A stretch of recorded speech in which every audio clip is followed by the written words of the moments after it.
Oui, bonjour, c'est Madame Dalal à l'appareil. J'ai une petite question à vous poser.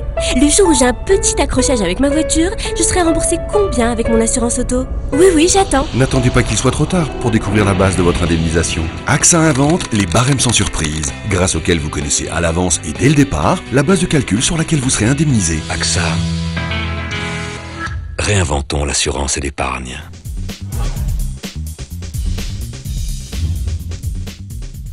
Bonsoir et bienvenue dans ce journal de l'économie sur Chouf TV ce lundi 18 mars. Les bonnes nouvelles se font rares dans le domaine économique. Aussi, la commande record d'Airbus par une compagnie indonésienne est-elle à saluer comme il se doit. Le constructeur européen a en effet décroché ce matin le plus gros contrat de l'histoire aéronautique mondiale avec la commande de 234 A320 par la compagnie indonésienne Lion Air pour un montant record de 18,4 milliards d'euros, un peu plus de 24 milliards de dollars. Le précédent record avait été établi par cette même compagnie indonésienne, mais avec Boeing et son 737 pour 22,24 milliards de dollars. Cette plus grosse commande jamais enregistrée par Airbus, aussi bien par son montant que par le nombre d'appareils concernés, a été signée ce matin au Palais de l'Élysée à Paris en présence des principaux dirigeants du groupe Airbus et des représentants indonésiens. Lion Air, la compagnie aérienne indonésienne à bas coût, récente sur le marché de l'aviation où elle opère exclusivement en Malaisie et un petit peu en Asie, entend ainsi, je cite, « écrire un nouveau chapitre de l'industrie aéronautique indonésienne » selon Rusdi Kirana, son PDG et cofondateur. Il était également présent, bien sûr, à Paris pour l'occasion. Cette commande, équivalent de 4 années de production, est naturellement une très bonne nouvelle pour l'Europe, puisque ces avions seront montés à Toulouse, ce qui représente quelques 5000 emplois qui seront pérennisés en France sur une dizaine d'années. Cette méga commande suit de quelques jours, c'était le 15 mars dernier, une autre commande importante, celle de Turkish Airlines, d'une valeur estimée à un peu plus de 9 milliards de dollars, alors qu'est attendue une autre commande majeure de la part de la compagnie aérienne allemande Lufthansa. Toutes ces commandes sont certes les bienvenues dans une Europe en proie au chômage et à la désindustrialisation, mais elles constituent aussi une excellente nouvelle pour le Maroc, qui a su ces dernières années développer un important tissu de sous-traitance dans le domaine de l'aéronautique, une filière qui compte une centaine d'entreprises ici et qui fournissent aujourd'hui Airbus, Boeing ou Bombardier. Des entreprises qui emploient quelques 10 000 salariés et qui ne peuvent donc être que confortées par la multiplication de ces méga-commandes. Au Maroc, le secteur du ciment tire la sonnette d'alarme. L'instabilité du marché de l'immobilier, et notamment celui des mises en chantier de nouveaux logements, inquiète très sérieusement les cimentiers marocains. L'année 2012 s'est achevée avec un recul de l'activité des professionnels du secteur qui explique en partie les mauvais résultats annoncés ces temps-ci. 2013 ne s'annonce guère meilleur et l'on s'attend à un recul de quelques 15 à 20% pour le seul premier trimestre de cette année, sans aucune visibilité sur le reste de 2013. Ce qui pourrait conduire à une nouvelle année de difficultés pour les grands opérateurs dont les investissements réalisés au cours des derniers exercices se retrouvent désormais avec quelques 22 millions de tonnes d'offres potentielles en surcapacité de production. Pour illustrer cette donne, Lafarge Ciment annonce ces temps-ci pour 2012 un résultat net en baisse de près de 24% à 1,26 milliard de dollars. Centrale laitière à Casablanca change de PDG. Centrale laitière, le spécialiste des produits frais, est récemment passé sous le contrôle majoritaire du groupe français Danone. C'est donc tout naturellement que son PDG, Driss Bencher, a remis ce matin au conseil d'administration ses 2 mandats de président, directeur général et d'administrateur.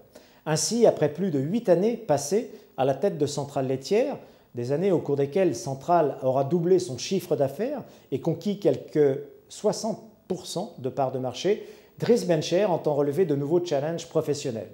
Pour succéder à M. Bencher, Danone a choisi l'un de ses cadres dirigeants, Jacques Ponty, tout dernièrement en poste en Chine, où il dirigeait la filiale Danone Waters. Le groupe Prisma, spécialiste de l'hôtellerie, se recentre sur le segment économique. Ces enseignes fleurissent un peu partout dans le royaume, Sofitel dans le haut de gamme, Novotel, Mercure et autres Pullman dans le moyenne gamme, Ibis et Ibis Budget dans l'hôtellerie économique. Le groupe Risma, qui gère au Maroc les enseignes du groupe français Accor, a enregistré l'an passé des résultats mitigés selon les catégories. Si ces résultats sont satisfaisants dans le haut de gamme, avec une progression de 19% du chiffre d'affaires à 742 millions de dirhams, avec notamment l'ouverture de 2 nouvelles unités à Agadir et Casablanca, ils sont plus nuancés dans le milieu de gamme, à plus 3%, 251 millions de dirhams, et la sortie de son périmètre de quelques unités non stratégiques, ou encore le secteur économique avec moins 2% à 294 millions de dirhams, où les derniers investissements ont pesé sur les résultats. Risma table, une fois évacué l'impact des dernières ouvertures, sur un retour au bénéfice cette année, donc en 2013. Il confirme par ailleurs sa volonté de poursuivre dans le segment économique avec l'ouverture de 8 Ibis Budget d'ici à la fin de 2014. Les ménages auraient-ils retrouvé le goût de la consommation en ce début d'année? Le ministère de l'Économie et des Finances annonce en effet que la demande intérieure maintient son orientation positive début 2013 en dépit d'un contexte international défavorable. La consommation des ménages semble se comporter positivement en ligne avec la bonne tenue des recettes de la TVA intérieure en janvier à plus 2,2%. Le ministère relève par ailleurs en ce début d'année une inflation maîtrisée et la bonne tenue des crédits accordés à la consommation qui enregistre une progression de plus de 9%. Augmentation de nature à favoriser naturellement l'équipement des ménages. À la bourse de Casablanca, les cours ont fait le yo-yo toute la journée, pour autant terminer en légère hausse. Le Madex termine ainsi en progression de 0,26% à 7211,71 et le Massi à plus 0,25% à 8845,71. À noter les bonnes performances de Involis qui clôt la journée en progression de près de 10%, 9,97 à 150 dirhams 50 et de Maghrebaï qui termine à plus 6% à 30 dirhams 90. En revanche, mauvaise journée pour Maroc Leasing qui termine à moins 5,99 à 351 dirhams 60 et de Strock Industrie qui a émis un profit warning aujourd'hui en baisse de 5,51% à 55 dirhams 75. Bonsoir et à demain pour un nouveau journal de l'écho sur Chouf TV.